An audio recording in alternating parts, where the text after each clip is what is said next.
This is a two-part project. In part 1, you'll learn how to needle felt antlers. For this project, you'll need a foam felting block, a headband, scissors, about 20 grams of wool in the color of your choice, 10 pipe cleaners, 5 per antler, and you'll also need a felting needle. First, grab 2 pipe cleaners and overlap them slightly. Start to twist them around each other.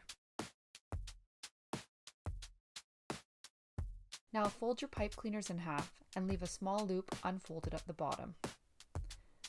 Now twist 3/4 up your pipe cleaners, leaving the ends split apart like a Y shape. Now add 2 more pipe cleaners and twist them around to create more stability.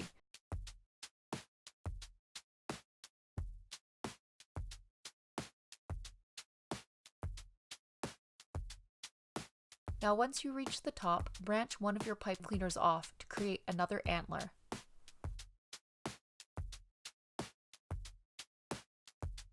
Now add another pipe cleaner and wrap it around for stability.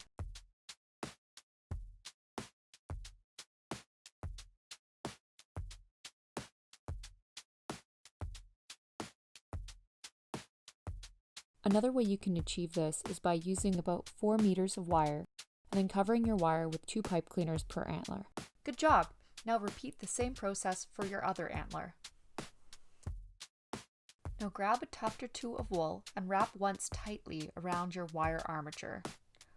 Hold your wool with one hand and with the other, grab your needle and start stabbing along the edge of your pipe cleaner as close as you can get without hitting the actual wire inside. You want your needle to tangle the wool to the fuzz on the pipe cleaner.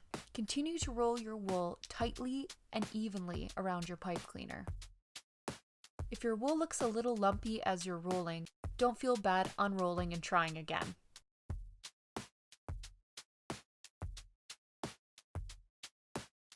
Rotate your antler and stab it around all sides until it starts to look smooth.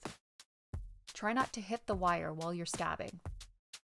Take your time as you get the hang of working around your pipe cleaner. You may have to roll and stab for quite a while before you get an even texture.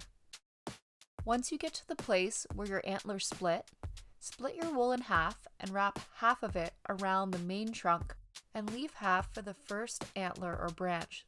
Start stabbing your wool into place around the place where the antler splits. Make sure it looks nice and even. Continue to wrap your wool and stab into place right below where your antler splits.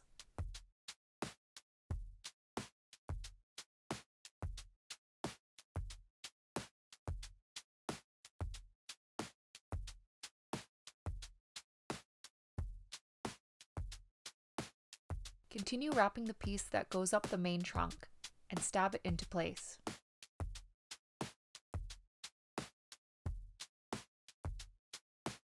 Now start working on your other antler. Wrap the wool once around the split. Stab it into place, and once attached, continue wrapping up the branch. Of course, make sure your wool is wrapped tightly while you stab it into place. Repeat the same technique you used at the last split on your antlers. Wrapping once, then stabbing into place, then continuing to wrap up the rest of the antler. Repeat the same technique on all of your branches of your antlers until you reach the tips. The tip of the antlers can be a little bit difficult, so try to stab them as best as you can. If the ends start to look a little bit lumpy, it's usually because there's not much pipe cleaner inside. If you need to, you can snip off the extra felt and then stab the tip into place.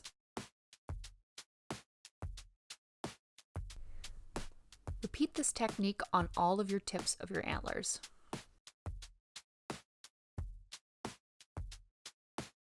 We're almost done your antlers. Now let's just add a bit of wool to thicken up the base. Add your wool on, wrapping, turning, and stabbing.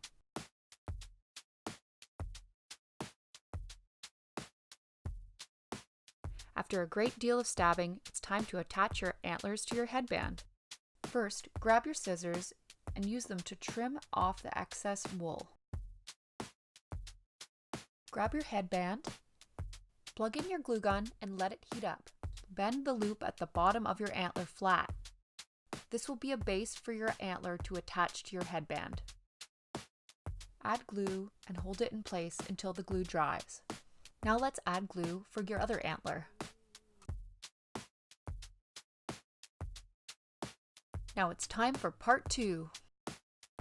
For wet felting, you'll need a towel, a spray bottle, some dish soap, warm water, paper, a writing utensil, a small Ziploc bag, and about 20-ish grams of wool in whatever colors you'd like to make your ears out of. One at a time, pull out some small tufts of wool and place in a line slightly overlapping each other. If you'd like to mix in some other colors for highlights, feel free to do that. Once you've completed a line about as long as your small Ziploc bag, pick up the line of wool and gently put it inside your bag facing vertical. Now repeat the exact same process. This time you'll be overlapping on top of your vertical lines, and you'll place these lines horizontal on top. Continue to create lines and gently place them inside the bag horizontally until you reach the top.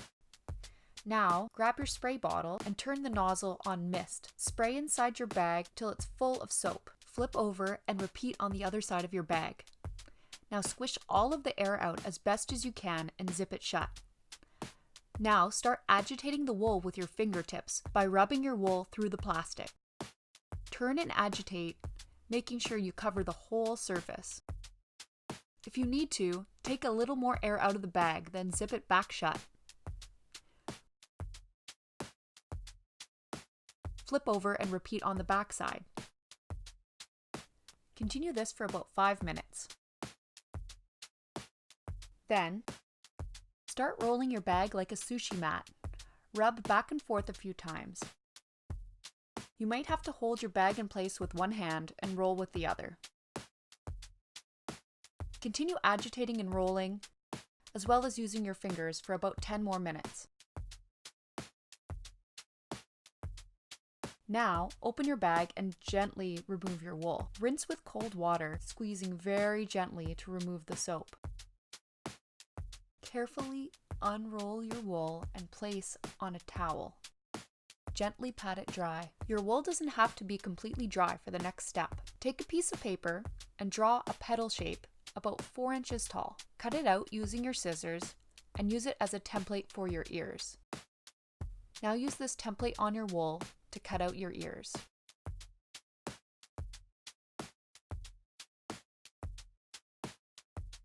Now that they're cut out, fold your ears in half.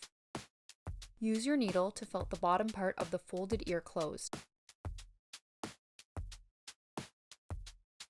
Depending on how well your wool layers have felted together, you might need to poke your wool on the back side of your ears to better attach your layers. Repeat the same for your other ear. Now, let's attach your ears to your headband. Heat up your glue gun and add a bit of glue below your antler. Hold the ear in place until the glue dries. Now glue to attach the other ear. Now, if you like, you can add a fringe. You can mix a few colors together if you like.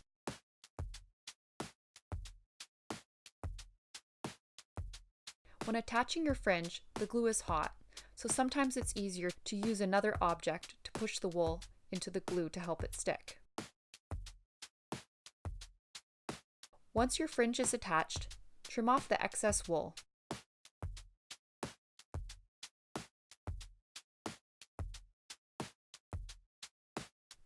Give it a little haircut. And you're done. This project is part of the Magic Trout Imaginarium's Halloween class pack. You can find it on www.magictroutimaginarium.com/Halloween-kit. Teachers and students can subscribe to our YouTube channel and our Pinterest.